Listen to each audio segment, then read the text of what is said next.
Hello, ladies and gentlemen. Very welcome back to the Film Junkies podcast. This is a very special episode. I'm sure you've probably seen a couple of different trailers, different promos we've done over the last few days that have come out. It's very hard not to in a place like this because it's absolutely unbelievable. And the guy behind the whole thing is Michael Fitzgerald, who's on my right hand side. How are you, Michael? Hey Dave, welcome to the Marauder. I'm very welcome. How are you keeping? Pretty good, pretty good. So tell me what room we're in because I know you've described the ship to me when I first saw you. And again, I got so lost in the whole experience of it all. So this is the airlock. Am I right in saying? So we're currently in the airlock of the Marauder. So the Marauder is one of our hero ships, hero locations in our new film.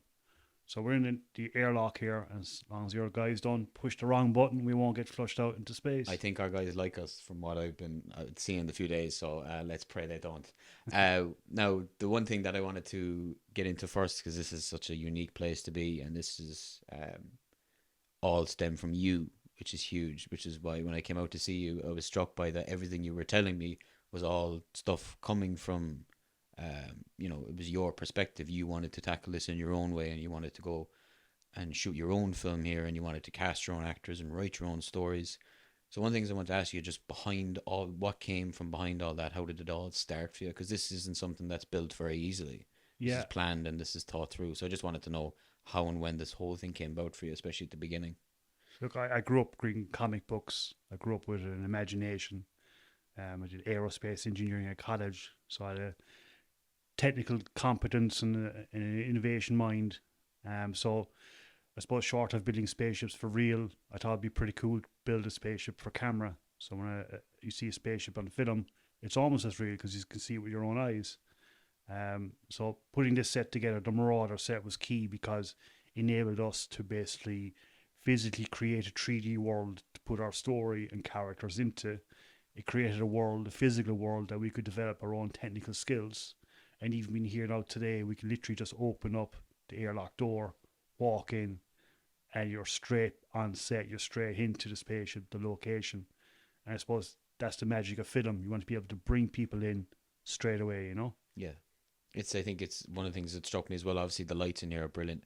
And then, as you know yourself as well, lights on camera look brilliant. And it's such a great place to play with that. And exactly how many films of them have you shot in here? Oh, so the last episode was filmed here. Okay, so the last one. And how many episodes in total have you shot? 2 episodes Just total. two. Okay. And the one of them came out, was it the 4th of July, the second one? You're correct. The most recent one came out last week. It was going very well. We're getting a great reception to it. I suppose we did the first one back in 2018. We shot that on the beach in Goat Island. We shot that in the National Maritime College in Cork. And we also shot in the Micheál Caves. So all the last episode was very location driven, because I would see locations like being actors. If you cast the right location, it will do a lot for you. It will convey that scene and that moment to the audience. Yeah. But I suppose having the set here, the Marauder set, just gave us that opportunity to bring it all under a roof. So instead of being opportunists on the right day, the right time to get the right weather to storm a beachhead, we can literally open the door here, walk in straight away to the imagination, and get going and start putting content or start putting an idea together. I think obviously we'll touch on the set as much as we can, but even taking it out of the set and taking to places like the Maritime College and shooting episodes on a beach, it's like there's a vision outside of just the set of what you want to do. It's everything that's shot is very much how you want to do it, and I think cool locations like that. I've seen clips obviously of the films, and it's amazing how you can cheat a location to make it look however way you want. The Maritime College is a prime example of that as well. There's a great scene in that. I think it's where I think the stormtroopers leaving a building at some point, and I remember just the way that the lighting is between, even just so subtle underneath certain kind of pallets, or even underneath certain flight of stairs. It adds the uniqueness, I think, that draws people in. And as I said, it's the small things like small little lights in the corner of maybe buttons that open doors. It shows not only the drive and passion behind what you have to make sure that those key details are done, but you wouldn't do that if you didn't care as much as you did. So those are the key things I look for, and I really enjoyed that bit. But in terms of the set itself, I think when you were designing it, was there ever an idea where you were halfway through and it didn't look like what you wanted, or were you ever 3/4 of the way through and it didn't really look what you wanted, or was there ever a point where you felt like you wanted to tear it all down and start it up again, or was it just a continuous process where the more you built it, the more you got going, and it all just came out kind of perfectly in line with exactly what you wanted? Was it? It probably was. How was the process of building it? So I essentially, suppose the question. one of our key strengths is pre-visualization. So before we start building something, we literally modeled it with toys, or we modeled it with plywood, or we modeled it with VFX with a dummy 3D model, and we work out how it's going to work, how it's going to represent on screen, how the lights will bounce off stuff, the layout. And then we looked at the script that we had for this latest film, and then we actually fine-tuned the script to what we had. So I think a lot of it's compromise, like having a strong vision, but then being mature enough to go, right, we can't build the full-on spaceship, but we can build a portion of it, and we can jet it together with another location and join it all together for continuity for the audience. So I suppose I drew on a lot of experience I had from being on TV and film sets and looking around me and just seeing basically they're just partitions and scaffolding, and they're only finished from one side, and they don't have the whole thing. Yeah, The rest of it's finished in post. So I was like, well, we can do that.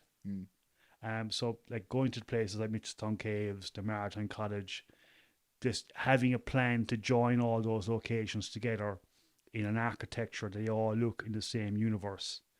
And then just again having the strength of putting our own four walls together of a set here just gave us an opportunity then to be a breathing space that we could come in here, add that little bit of quality, shut the door, come back again. Because a lot of the time we're going to location, it's like guerrilla warfare. We're just rocking up with a couple of vans of gear and we're getting stuff on camera. But it's just great just have that extra bit of time and space just to again grow our own technical skill sets and grow the quality of content by just having our own physical spaceship playground to play in. Yeah, I think because I was only saying it to you outside before we started recording, and a couple of times actually when I first met you. But as an actor, it's actually very rare in Ireland that you walk onto a built set. Like even when I walked in here, this was one of the first times I've ever walked really on a built set for something. It's very much location. It's very much location is key, especially in Ireland, where if you're filming a TV show or a film, they usually rely on locations, and it's a good way to shoot. But I think very rarely does an actor in Ireland step onto a built set like this, and such an accurately built replica as well. Like I don't know if you can see in the frame here, the stuff we got in front of us is absolutely incredible. I think my monitor's gone off. I can't shoot anything anymore. But just even the small things like these and the switches and all those elements are so huge to me. So this is obviously these little things. Did these kind of come to fruition during you knew you were going to build small stuff like this, or did you add it in towards the end? Was it you wanted to get the core of it built first and then you focused on all those little bits towards the end? That basically was well, what it was. There was two things I learned a couple of years ago. I got an opportunity to talk to someone in the business, and they were very forthcoming with our lessons learned, and they were fierce impressed with the last film that we made. So they told me two things. One, if you have a corridor or a tunnel, so we have a corridor here in a spaceship, that's one of the most believable things you can do in film. You walk through one door, you come out the other side. It could be a portal, it could be an underground base, it could be the fuselage of a spaceship. So basically, first of all, something as simple as a tunnel or a walkway can transport you into a new film scene or a new world. Yeah. That was powerful. Yeah. The other thing I learned as over time as well was that, say, if I wanted to make something in the center of a shot believable, whether it's the character or the story or the piece of action, what's dotted around the edges of the screen is what makes this thing in the center believable. So say if I want to make the eyes pop for an actor or an actress in the center of the shot, having that little flicker of a switch or the flicker of a light in the corners just works with the set of the backdrop, works with the light bouncing off, just makes it more believable. So if you think of that rectangle you see in your TV or film screen, that center is believable because there's something at the edges going off. Yeah. It kind of distracts you. So it's kind of like the magician's assistant distracting you while the magician is kind of doing his sleight of hand thing, Yeah.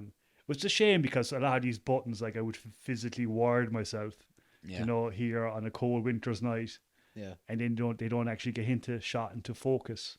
But you know, but they're part. yeah, I They're know what you part mean. of a team. So Yeah. they're part of a team of the switch, the wall, the airlock door, the lights. They all work together. Yeah. And if one of them was missing, it would make the rest of them less believable. Yeah. So that's a maturity and experience that we've been able to build by just having our own playground to play in. And like, yeah, because I know the actors that you cast for some of the films are with the same agency and the same school that we are with. Um, in terms of like casting that, did you pay any particular to like you had a clear idea of what you wanted to film, you had a clear idea of what the film wanted to look like when you were casting? I mean, how particular did you pay attention to characters' faces, the looks? I know these are very important in castings. About maybe somebody can be the best actor in the world, but they might not just be suited for the role, and vice versa. But in terms of casting, how long of a process was that for you? Did you have to kind of look around for a bit, or was it you found the people straight away? How kind of, because you're a filmmaker as well as an actor, so it's a very probably doing both is probably two different mindsets. When you're an actor, you're hoping to get cast, and then you're a filmmaker and you're doing casting. It's like you've all these actors coming to you and they all want to get work. But I was just curious to see how long it took you to cast the film, because Star Wars is such a it's such a brilliant way. It looks so good on film, cinematography wise, that every actor would love to be involved. So I was just wondering and curious to see how long that casting process took. Well, I think that process was one of my favorites. It was made easy because I'm obviously have my own acting adventures myself, and I'm trying to get my own acting gigs and trying to portray actors on screen or characters on screen that can build an audience and contribute to a project. But what I was most happy about, say, getting the actors for this project was that in addition to doing a lot of acting, I would have done a lot of extra work. And being on set, we were able to look around and learn about the location and the set building. So that was one lesson learned. But the second lesson I learned was there was actually some really high quality extras out there who were actually very competent on camera, who were very interesting looking, and actually are very skilled in their own right to deliver a line or to perform an action on screen or a choreography. So all the while when I was there, just building up the hours of experience as an extra until the acting gig comes through or a director's gig comes through, Yeah. I was keeping my eye out on good people. So a lot of the actors in this latest Stormtroopers episode are knights that I would have done work with on Game of Thrones. Okay, cool. They're people I would have basically been on other TV film sets in production in Ireland. So you're all along, you're kind of picking up about that's an interesting looking face, that's an interesting looking character. And I suppose with the last episode then as well, before this one, I put out a blind casting as well. So we were looking for stormtroopers. So I put out a casting call for it. It was intentionally gender neutral, as in that wasn't a part of the brief. Yeah. And what I got back was a couple of actresses who were so interesting, and they really lent into the script of just having just an open, say, pool of an army resources. One of those actresses was Karen Bracken, who sent through a self-tape, which was, to say, the character in her face, the way she carries herself on screen, was just really interesting. So we actually changed the script to basically accommodate that talent and get the opportunity. And Carolyn obviously is a hugely successful actress in her own right. She's got her stage and her platform that's coming. She's going to be widely more available to the world in I suppose productions are coming up later in the year.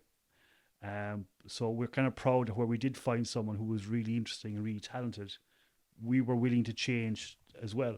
Yeah. So as long as if we had, just as we adjusted the script to work with our learnings of VFX, we also adjusted it to work with the locations we had and our own facilities. So I was kind of proud of that basically, like, just putting out that call, interesting people came through. Yeah.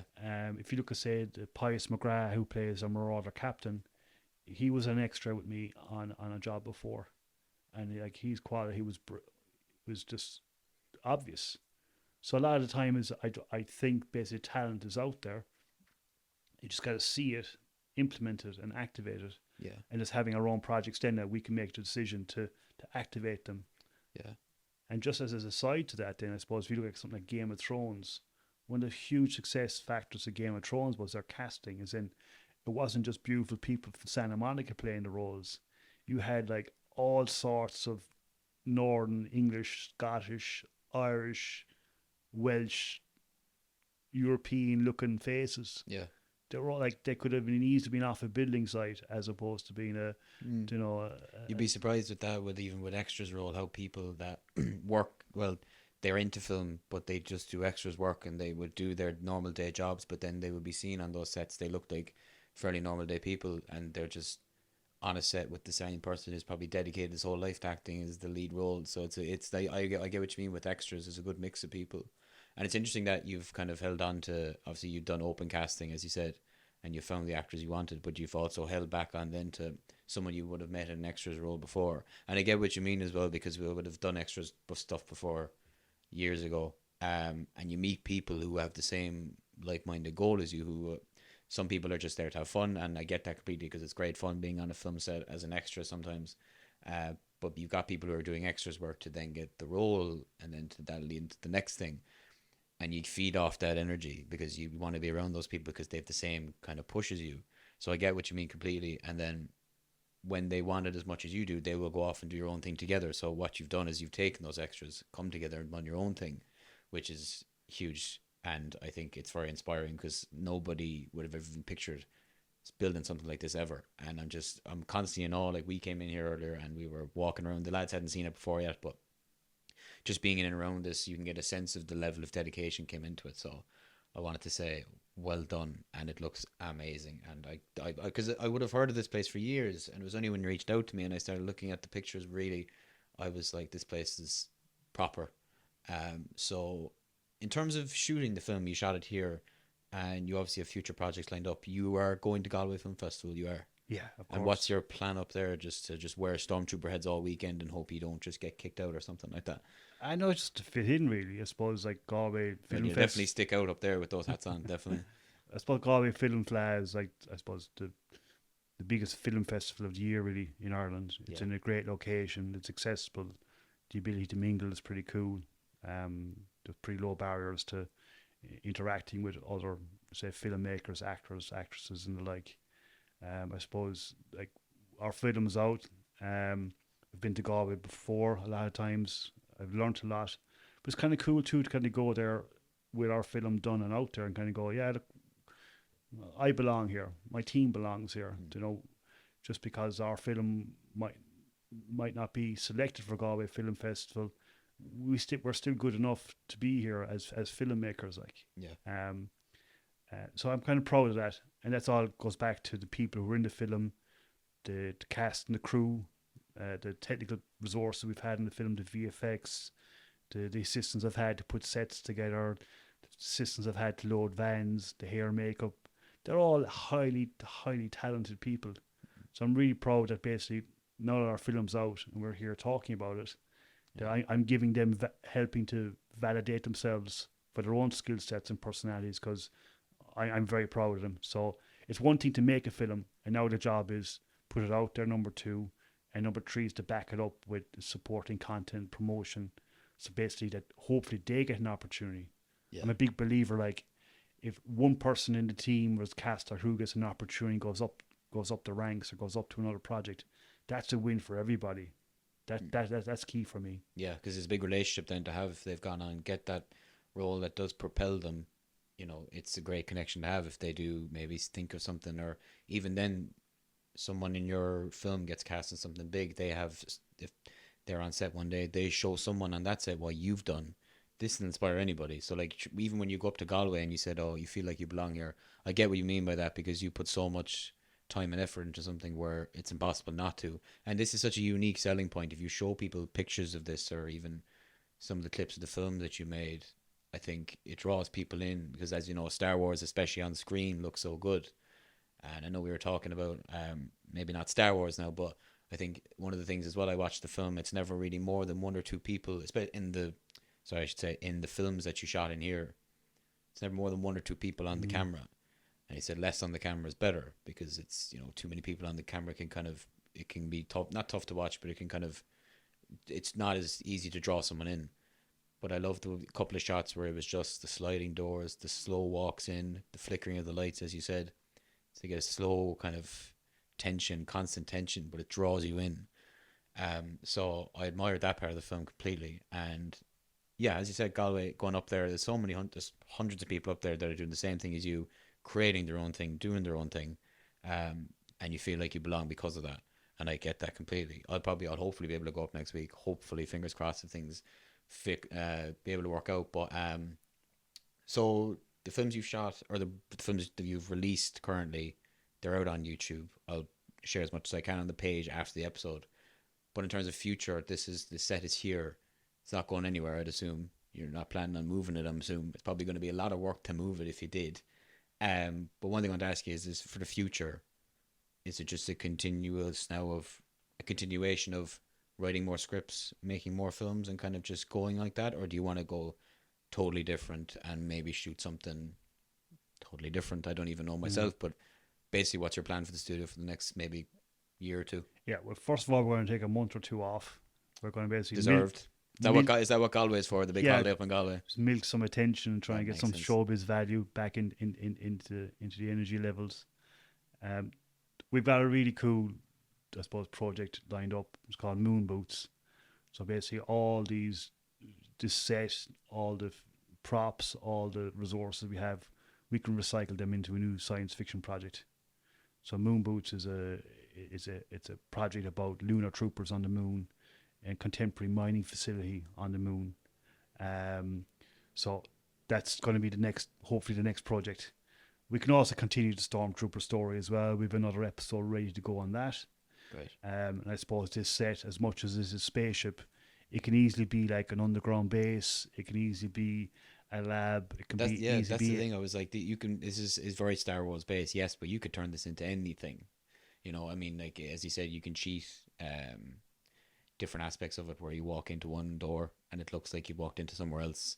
That kind of thing. You can cheat this, make it look like anywhere else, like an underground bunker. I know we were talking about as well last week. Sorry, no, to interrupt you, but as you say, I just completely agree with what you're saying about changing it up. So yeah, go on. What were you saying? Sorry about the films. So there are a couple of projects ahead, and then obviously stuff like this too is fun as well, because it's kind of like mileage on a car. Like, it's pointless having a workshop or a studio, like, if we're not actually using it to develop our own skill sets. So that's another, like, a side project. The other thing is it's pretty cool for self-submitting for roles. You can just throw on the camera and you've got a corner you can stack yourself against and send something for a submittal and cross your fingers, might get lucky. Yeah. So it is what it is. It's also kind of a base for, I also do Formula Ford racing. So like, it's not here today, but like sometimes we might have a car in here. We could do a bit of a workshop on it. So we have the facilities here to make our own vehicles, our own props, visualize what these things would be like as being real on screen. And maybe someday, if we're not doing it already, is actually making those props are real too. So that could be some body armor, that could be a weapon, that could be a bracket. It could be the wiring of the controls you have on your desk there.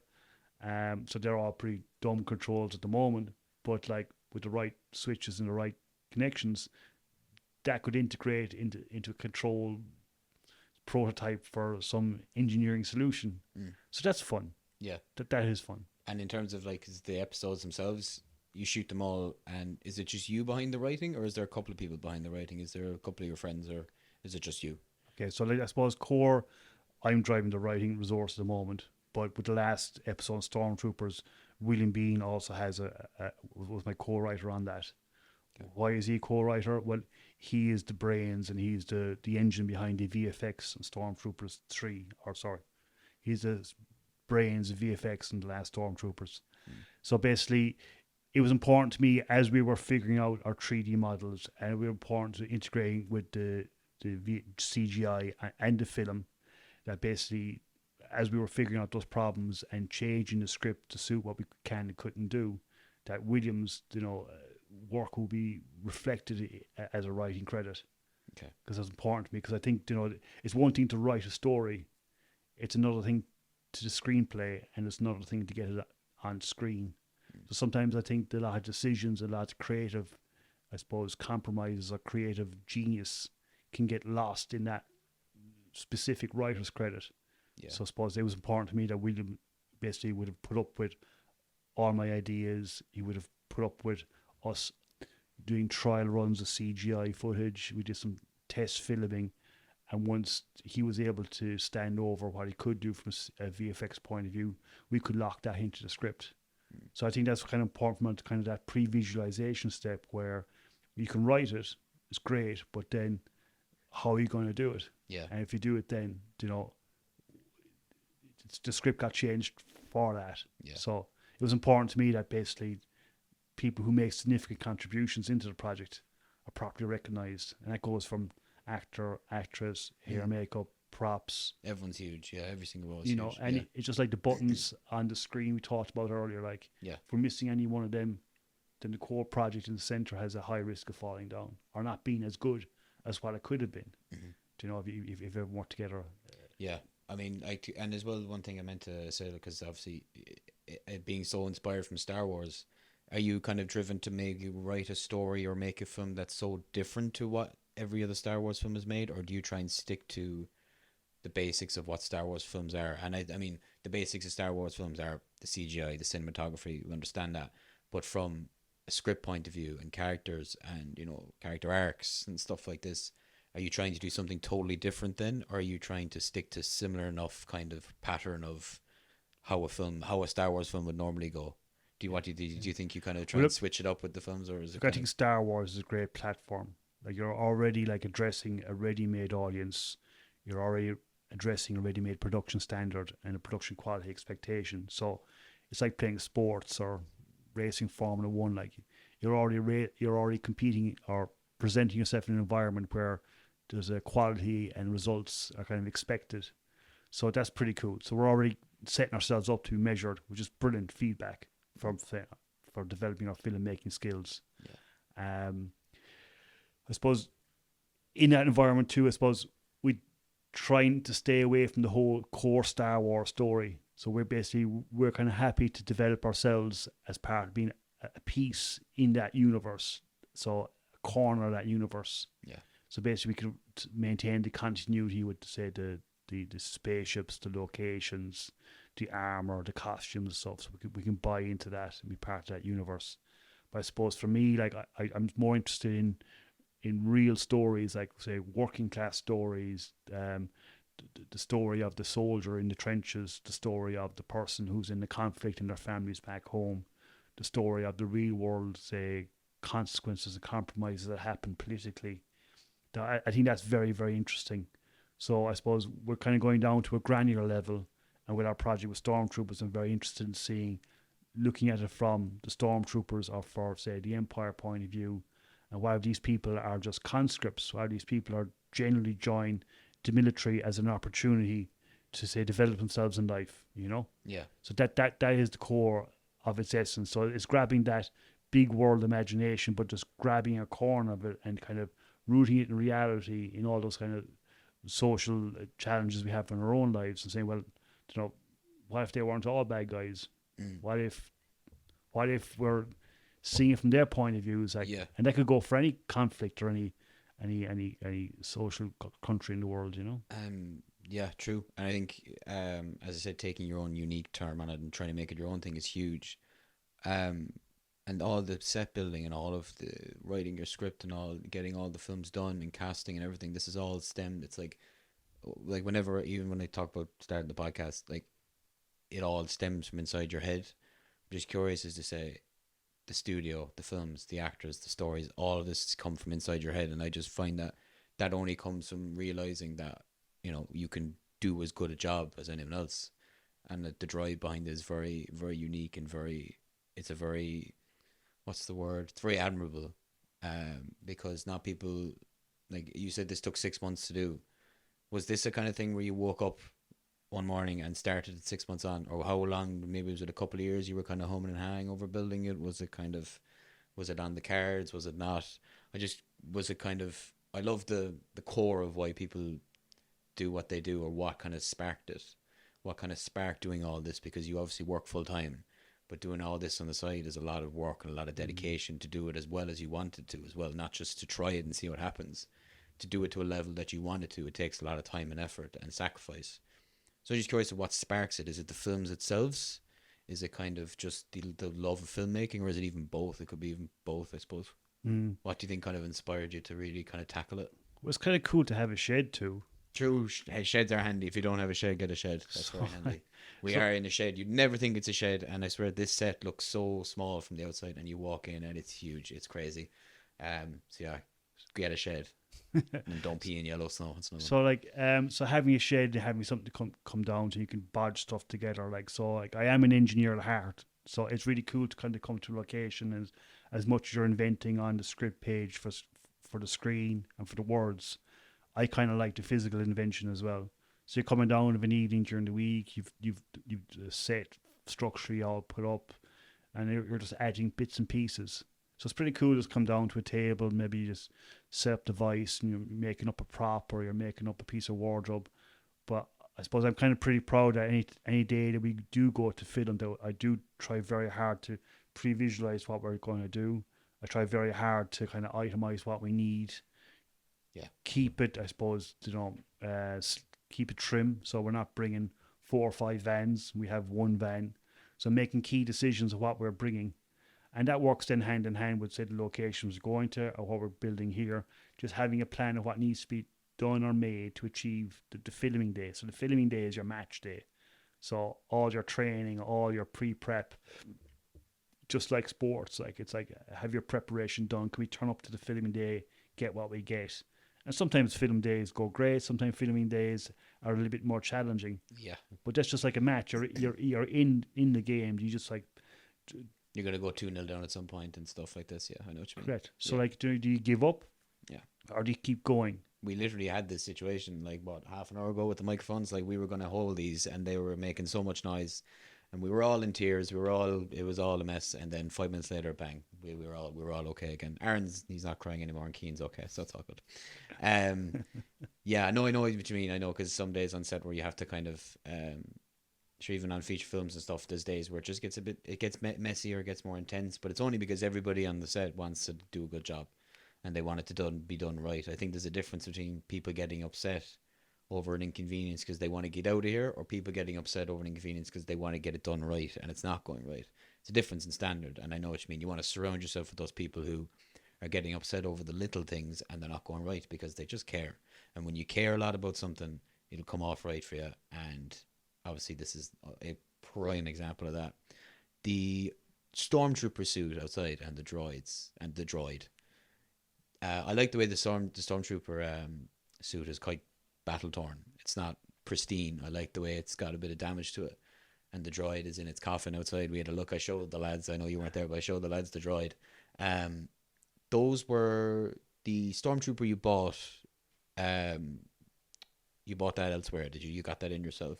Yeah, so look, I suppose it's kind of, I suppose sometimes it's just nice to have your own kit, because when you have your own kit, like you could push them off a cliff, you can throw them in the water. So a lot of the weathering you're seeing on the stormtrooper suits are actually like either real from being pushed around on set, or they're real from, say, the special effects or the hair makeup resources that we have who've dressed them up as being, like battle worn looking costumes. But in fairness, the kit's very durable. Like with the right cleaning products, we'll have them spick and span again.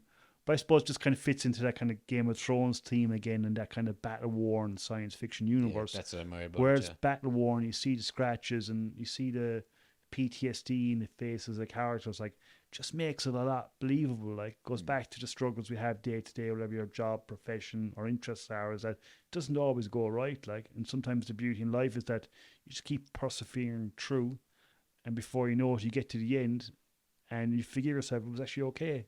You got what you wanted done. You've achieved what you wanted to achieve, and just like life, sometimes in the filming day, you're having to make compromises during the day to keep the show on the road, and that just comes from experience. And I suppose over experience then, and then I suppose in the lifetime of our own personalities, we just learn to kind of get on with it. We learn to forget what we need to forget, and we learn to basically get upset over the right things. But once you have the right cast and crew, and you have a plan, you have a great chance. So the prep does go into it, the right people goes into it, and then having the right resources as well. Like, so it's like not rocking up and you're short kit. Like, have the kit there. Like, so it's like a proper construction site. You have your resources, you have your people, you have a plan. Can everyone cooperate safely? Do we have, what's the end goal? Like, so at what point can we go, right, we're done, we're out the gap? That kind of, sometimes the temptations go, right, we've got everyone to get, but there's a cool looking wall over there. Can we not film against that as well? Yeah. You kind of go, no, plan achieved, game done. We won 1-0. Yeah. We came from 1-0 down, we come back to win 2-1. You're away from home, you take the 1-0 all day. I know Correct. what you mean. Yeah. Or some days you win 5-0. You go, oh my God, this is easy. Why can't we do this every day? Yeah. But that's the beauty of it. And that's why I would love for more filmmakers, say in Cork or in Ireland, is that have that regular experience. I think a lot of the time the projects in Ireland, there's a select pool, get the opportunity day in, week out. And if you're not in that circles or you're not in that ballpark of influence, you kind of miss out on that discipline of, work, effort, repeat, that's where that experience, that cadence of excellence comes from. Yeah. So what we're doing today now, for example, we're putting more filming mileage on the board with the Film Junkies podcast. But that's generating experience mileage for us, which is pretty cool. But that mileage we should be getting on sets, whether it's on a TV show or a film project or the like. We shouldn't have to be going to Dublin all the time, that we might get an angle or something.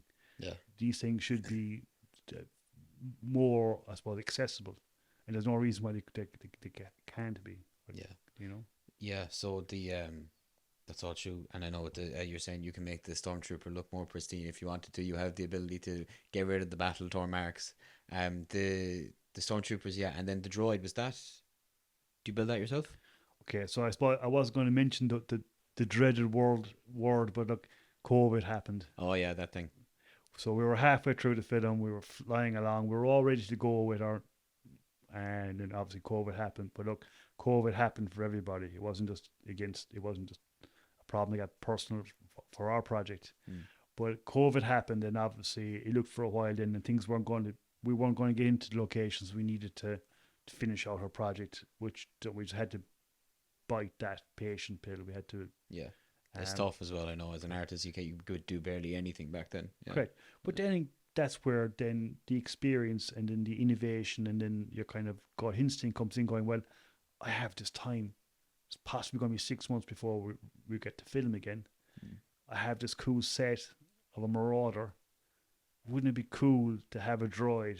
Yeah. So in that time frame until we got to film again, I was able to get a full scale battle droid printed up in about 100 different parts, and then I spent the summer gluing it together, and I got this really cool props guy, and he painted it up for me, and before you know it, we had a new character. So that battle droid was never in the script. Really? We'll probably put in pictures of the droid there throughout the episode. He's out in his coffin at the moment. He's isolating. He still has COVID. Yeah, sorry, go on. I was saying, because so that's an example of taking adversity, going, your project shut down, but it doesn't stop you thinking. It doesn't stop you imagining, going, well, in that time frame, it might just be 2 pages of script. It might be a new character you cast. Yeah. But I suppose then, just being selfish, I just took it as an opportunity to develop another technical skill. And the great thing about having a 3D battle droid is that he's not a CGI character. So when he's in the scene, in the corridor, in the Marauder, he's there. The light is genuinely bouncing off him. Yeah. So there's no, like, what about you? So that's pretty cool. So there's lots of things learned there as well. Yeah. Because I remember when I first came to the set, like, you can't see him in the corner, but the Stormtrooper was over there, and the droid is still there. But you, again, having the ability to move them around then creates the idea that if you walk into another room, different Stormtrooper in a different part of the room, leave the room. I know exactly what you mean. Yeah, it's so much better, because it's just, again, it's such a key thing to put those things in to make it more realistic. So, yeah. Yeah, so I'm kind of proud of that. But, like, again, so I suppose maybe the lesson there is, like, whatever adversity hits, is there an opportunity to use that time or whatever to think of something else? So that's the beauty of it. Having a project, having a film, like a lot of people say, no film ever gets finished; it just gets abandoned. I'm kind of pretty proud we never abandoned it at any stage. We stayed as patient as we could to provide the resources and say the bits and pieces to make the project as high quality as possible. Kept bringing back the people like in the team who performed so well for us, in front and behind the camera, and hitting that process again and again. And before you know it, like these are turn out to be like long-term working colleagues. Yeah. So I'm pretty proud of that, It's a pretty unique thing as well to make a film and then to go through COVID and still come out the other end. That's a pretty strong, because then that's when everyone probably banded together the most to get it done and to come together. And this area is this is your place, it's your shed, so it's not like somewhere you've rented out and then you get to kind of come and fiddle with it, but you only have a certain amount of time, or we can do this, but we definitely can't do that. And here you can do anything. So it's like you can really, there's no kind of limit to your innovation in terms of the set. You can really kind of disguise the limit because it's your baby, essentially. It's your toy. Well, you can monitor it however you want. Like one day filming, for example, having the set and having the experience from Game of Thrones and other productions I've been on, I was able to basically take off a wall and film with the wall taken off. The audience doesn't see the wall taken off, but just gives you that extra opportunity to work with a new lens or a wide shot. So there's 4 screws and the wall comes off, but 4 screws is back in structurally sound. So this place actually works out to be a great creche for my nieces and nephews. You just put them in, you close the door, they bounce off the walls, they have a great time.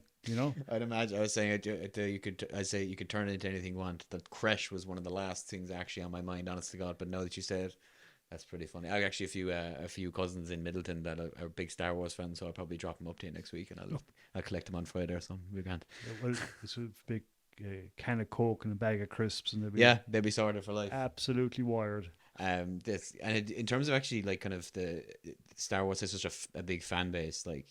Do you get many people text you saying that they want to come out just to see the set? Like, because not many people get to be on a Star Wars set unless they're in the Star Wars set or at Disneyland. I don't know. But in terms of actually built sets, especially in Ireland, do you get many people who reach out to you and say, look, can I just come and see the set and just be around it? Yeah, again, I'm pretty open, like to share the imagination with people. I know my nephew went to Disneyland there last year. He turned around to my brother and went, Uncle Micheál has a way better spaceship back home. No way. So that's that was pretty cool. Like, yeah.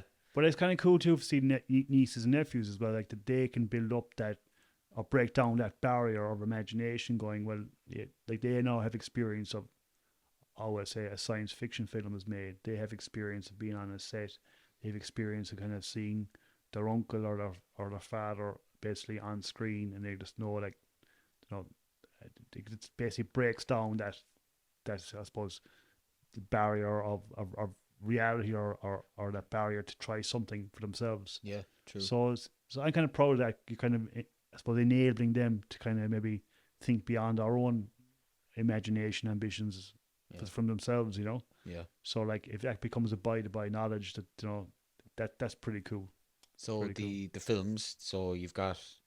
The first one came out. When did the first come out? 2018. And the second one came out just last week. Just actually the 4th of July. So there's a good bit of space. So the next one will be out in 2 years. Yeah. So you've got the next couple lined up. So you're going to Galway next week. You've got the branding for the film there. I can't wait to see pictures of you with the Stormtrooper head on walking around Galway hotels. The big. I'll just see a big load of people, and then there'll be one Stormtrooper head just walking through the whole crowd of people. If that's not a selling point, I don't know what is. I don't know. You'll definitely get pictures taken with you. But I probably won't. If I'm going up to Galway, I'll let you know. Hopefully I'll be able to get up there.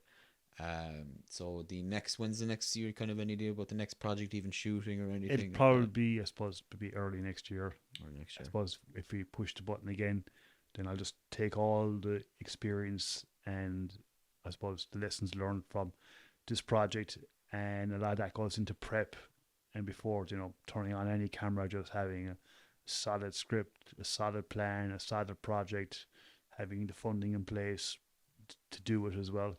So that's key. Like and when we're ready to go, like we'll fly with it. Like you want to get it done right. I understand that. Completely. So that's good. So you're thinking early next year. We are officially no, not officially, a couple of minutes from all my time. But listen, it was great chatting to you. This place is absolutely insane. You deserve all the credit you're getting. You told me that you're an extra before we started recording this. You're very wrong. This is your episode because you deserve it. This place is absolutely amazing. The film that you made in here is brilliant, and it's all coming from what you want to do and how much you just love this. And I can feel it walking around here as soon as I walked in, and as soon as you reached out to me, I could understand 100% what you just love what you do and you want to do it right. So I have to respect you madly for it. This place is incredible, and it was brilliant chatting to you. I got to get my own shed. I got to buy a shed. You need a shed. What am I going to make in there? I'll just make another one where I can put another Star Wars set in there or something. You can help me out. You're no one in Cork if you don't have a spaceship in your shed. Yeah, true. So yeah, it was great chatting to you, Mike. That's the end of the episode, guys. Thank you so much for watching. What we'll do is I'll post as much as I can about the films that Michael has made on the page. I'll share as much as I can. They're brilliant films. Make sure you go and watch them. Mike Fitzgerald, Stormtroopers is the name of the Instagram page, Stormtroopers Rogue. And yeah, if you have anything else to say, Michael, or are you set? Thanks for being here. Let's just press the airlock button and let's just get out of here. Are we gonna get stuck there? Is it this? This is the door, yeah. That's the airlock door. Oh, it's just the door. Cool. It's that way. So, thanks for watching, guys. That's the end of that special episode. Subscribe if you're new. If you haven't watched anything in the channel, please subscribe. It means a lot. And take it easy. I'll see you in the next season. Thanks, guys. Thanks, Michael.